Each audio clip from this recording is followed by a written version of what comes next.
بسم الله الرحمن الرحيم. هل أتاك حديث الغاشية؟ وجوه يومئذ خاشعة عاملة ناصبة تصلى نارا حامية تسقى من عين آنية ليس لهم طعام إلا من ضريع لا يسمن ولا يغني من جوع.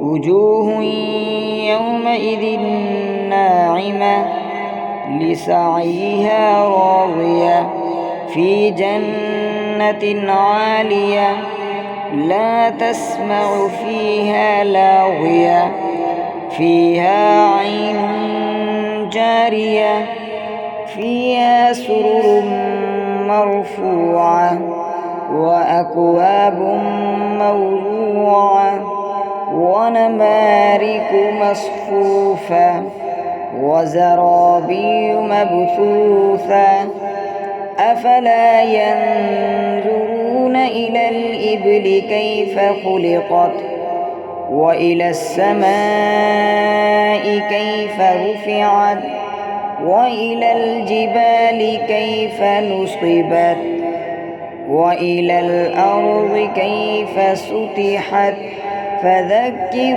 إنما أنت مذكر لست عليهم بمسيطر إلا من تولى وكفر فيعذبه الله العذاب الأكبر إن إلينا إيابهم ثم إن علينا حسابهم.